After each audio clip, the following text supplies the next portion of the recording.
नमस्कार, एक्वाट्रीट में आप सभी लोगों का स्वागत है। आज की बीमारी का टॉपिक है ड्रॉप्सी, हिंदी में जलोदर रोग कहते हैं। तो शुरुआत करते हैं। Here we go to our first slide. Dropsy disease थोड़ी सी विचित्र बीमारी है जिसमें मछली का पेट बहुत ज़्यादा फूल जाता है क्योंकि उसके अंदर पानी इकट्ठा हो जाता है। ड्रॉप्सी काफ़ी पुराना नाम है, कम तकनीकी नाम है ओडेमा का, आजकल नहीं बोला जाता। और जो ये बीमारी है ये अपने आप में एक लक्षण के रूप में ज़्यादा है बजाय इसके कि ये बीमारी हो, क्योंकि इसमें बैक्टीरिया का भी संक्रमण हो सकता है, फंगस की वजह से भी हो सकता है, परजीवी की वजह से भी होता है, और जो लिवर है यानी कि यकृत उसका ठीक तरह से काम न कर पाने की वजह से भी होता है। इसको ओडेमा डिजीज़ भी बोलते हैं, पाइन कोनिंग डिजीज़ भी बोलते हैं। ये बैक्टीरिया द्वारा होता है जो हम लोग अभी चर्चा करने जा रहे हैं, और छुआछूत से ये नहीं फैलता। बैक्टीरिया का नाम है एरोमोनास स्पीशीज़। इसका हम लोग पहले भी जिक्र कर चुके हैं सेप्टिसीमिया में। ग्राम नेगेटिव बैक्टीरिया होता है, रॉड शेप्ड होता है, फैकल्टेटिव एनारोबिक होता है, यानी कि ज़रूरत पड़ने पर ऑक्सीजन का भी सहारा ले सकता है एनर्जी प्राप्त करने के लिए। इसमें मुख्य रूप से शरीर का जो पेट वाला हिस्सा होता है वो इफ़ेक्ट होता है, इंटरनल ऑर्गन्स इफ़ेक्ट होते हैं, ख़ासतौर से किडनी फेल हो जाती है, और सभी उम्र की बीमारी मछलियों को ये बीमारी लगती है। साइन और सिम्टम्स में इसमें एक ऐसी स्थिति पैदा हो जाती है जिसमें शरीर के अंदर जो स्पेस है जिसको गुहा बोलते हैं उसमें, और जो टिश्यू होते हैं उसमें ज़रूरत से ज़्यादा तरल पदार्थ इकट्ठा हो जाता है जिसको कि मछली बाहर नहीं निकाल पाती, क्योंकि किडनी ठीक से काम नहीं कर रही है और जो गलफड़े हैं वो भी ख़राब हो चुके हैं। तो दोनों वजहों से जो है अंदर हेल्थ इश्यूज़ शुरू हो जाते हैं, जिनकी वजह से अंदर जमा हुआ फ्लूइड बाहर नहीं निकाल पाती मछली। इसकी वजह से पेट फूल जाता है और सामान्य से ज़्यादा गोल दिखने लगता है, चूँकि स्किन डिस्टेंशन में आ जाती है, उसके ऊपर तनाव आ जाता है, इसलिए उसमें जो उसके शल्क लगे होते हैं, स्केल्स लगे होते हैं, वो गिरने लगते हैं। आँखों के अंदर भी फ्लूइड जमा हो जाता है, उससे प्रेशर पड़ता है तो आंखें फूल जाती हैं। इसमें एक्सेप्थॉल्मस टाइप की बीमारी हो जाती है, और ये दोनों आँखों में हो जाती है, क्योंकि शरीर जो है वो पानी को बाहर निकाल ही नहीं पा रहा है, तो दबाव बढ़ता जा रहा है आँखों में। गलफड़े पीले पड़ जाते हैं, क्योंकि हो सकता है कोई दूसरी वजह भी हो, क्योंकि एक दफ़े ये बीमारी हो जाती है तो मछलियों का इम्यून सिस्टम भी वीक हो जाता है। तो न केवल ड्रॉप्सी बल्कि अन्य जो बीमारियां हैं उनकी वजह से भी जो गिल्स हैं यानी कि गलफड़े हैं वो पीले पड़ने लगते हैं, ख़राब हो जाते हैं। अब चूँकि वो ख़राब हो जाते हैं इसलिए वो ठीक से काम नहीं कर पाते, तो मछली को और अधिक मेहनत करनी पड़ती है कि भाई ऑक्सीजन हम ठीक से अपने सारे टिश्यूज़ को, ऑर्गन्स को पहुँचाएँ। तो इसके लिए उसको मेहनत करनी पड़ती है, जो कि उसकी बढ़ी हुई सांस दर से स्पष्ट देखा जा सकता है।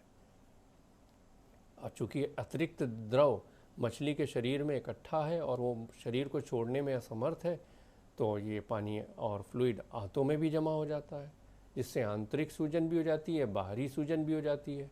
तो ये जो एनस होता है यानी गुदा द्वार, वो भी स्वेल कर जाता है, वो भी अच्छी तरह से देखा जा सकता है। और इसी तरल पदार्थ के जमा होने की वजह से जब त्वचा फैल जाती है तो उसमें जो रक्त वाहिकाएँ होती हैं वो स्किन में और पंखों में भी एकत्र हो जाती हैं एक जगह पर, और एकत्र हो जाती हैं तो वो लाल लाल भी दिखने लगती हैं, क्योंकि एक जगह हो गई सब और उनके ऊपर दबाव पड़ रहा है। तो ये सब लक्षण आप अच्छी तरह से समझ लें। इनको जब आप देखेंगे एक साथ तो आप समझ जाएंगे कि ये ड्रॉप्सी डिजीज़ है। आप कुछ चित्र देखते हैं हम लोग। ये देखिए, इसका पेट अच्छी तरह से फूला हुआ है।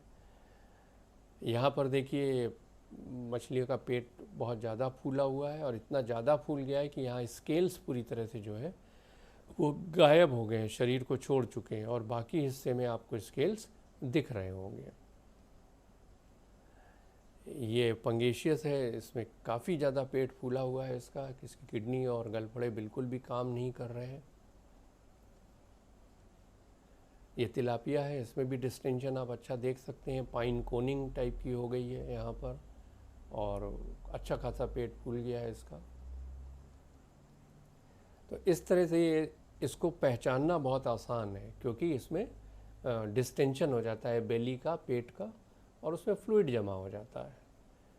अब ये क्यों होता है? जो मछली वीक हो जाती है, जिसमें पहले से ही इम्यून सिस्टम वीक होता है तो और स्ट्रेसफुल कंडीशन में रहती है, तो उसमें ड्रॉप्सी डिजीज़ होने की बहुत ज़्यादा संभावना होती है, क्योंकि एरोमोनास जो है ये अवसरवादी बैक्टीरिया है, ये हमेशा रहता है और जैसे ही स्ट्रेसफुल कंडीशन आती है ये बीमारी प्रकट हो जाती है। High ammonia, high nitrite, low temperature, rough handling, mechanical injury, और अगर आप हाई स्टॉकिंग डेंसिटी में कर रहे हैं, ओवर क्राउडिंग कर रहे हैं, तो भी ये इस बीमारी को दावत देता है। ऑल ओवर अगर देखें तो पुअर वाटर क्वालिटी जब होगी तो एरोमोनास को फलने फूलने और पनपने में मदद मिलती है।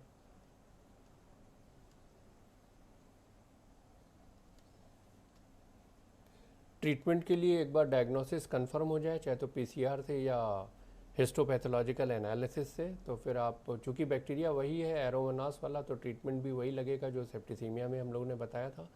पॉन्ड सैनिटाइजेशन कर लीजिए पोटेशियम परमैंगनेट को 2 मिलीग्राम से 5 मिलीग्राम पर लीटर के हिसाब से, और सीफेक्स का इस्तेमाल कर सकते हैं 1 लीटर पर हेक्टेयर पर मीटर डेप्थ के हिसाब से इसे आप डालिए। इंस्ट्रक्शंस पढ़ लीजिएगा। ये ICAR सीफा द्वारा डेवलप किया गया है और हर जगह उपलब्ध है। इससे तालाब के अंदर जो बैक्टीरिया है उसका इधर से उधर संक्रमण करना कम होता है। हालांकि ये नॉन कंटेजियस डिजीज़ है, लेकिन फिर भी आप इसका इस्तेमाल करें। ऑक्सी टेट्रासाइक्लिन या टेट्रासाइक्लिन का इस्तेमाल करें 75 मिलीग्राम पर केजी फिश बायोमास के हिसाब से। 7 से 10 दिन इसको दीजिए। और United states food and drug administration और गवर्नमेंट की जो गाइडलाइंस हैं उनका पालन जरूर करिए ड्रग को इस्तेमाल करने के लिए। ऑक्सी टेट्रासाइक्लिन का इस्तेमाल कर सकते हैं, टेट्रासाइक्लिन का इस्तेमाल कर सकते हैं, टेरामाइसिन का भी इस्तेमाल कर सकते हैं। टेरामाइसिन ग्रुप की ही ये सारी दवाएं हैं। प्रिवेंशन सबसे बढ़िया होता है। पानी की क्वालिटी हमेशा अच्छा रखें और मेंटेन रखें उसको, तो बीमारी नहीं फैलेगी और आएगी ही नहीं। डिसॉल्व ऑक्सीजन लेवल जो है 6 ppm से ऊपर रखिए। एल्कलिनिटी 100 ppm, ऐसे कैल्शियम कार्बोनेट रखिए। pH अराउंड 8 रखिए, क्योंकि लो pH पे यह बीमारी बढ़ती है। टेम्परेचर भी 26 डिग्री के ऊपर है, हालांकि ये आपके कंट्रोल में नहीं है, लेकिन फिर भी लो टेम्परेचर रहेगा तो ये बीमारी फैलती है। अमोनिया 1 ppm से कम रहे, नाइट्राइट 0 रहे तो बहुत अच्छा, और 0 अमूमन रहता भी है। कार्बन डाइऑक्साइड घुलित अवस्था में 4 ppm से कम होना चाहिए। ओवर स्टॉकिंग मत करिए और मछली को ज़्यादा खाना भी मत खिलाइए। जो भी खाना आपके कैलकुलेशन में आता है उसको 10% कम दीजिए, बहुत अच्छे रिजल्ट आएंगे। और अप्रोप्रिएट डाइट दीजिए, मतलब जो भी आप मछली पाल रहे हो उसका जो सबसे बढ़िया फीड हो वो ला करके दीजिए। प्रॉपर सैनिटरी प्रोसीजर्स जो है वो फार्म पर होना ही चाहिए, ये हर बीमारी में हम बताते हैं। तो ड्रॉप्सी का कोई बहुत अच्छा इलाज नहीं है, लेकिन फिर भी इसे कंट्रोल किया जा सकता है।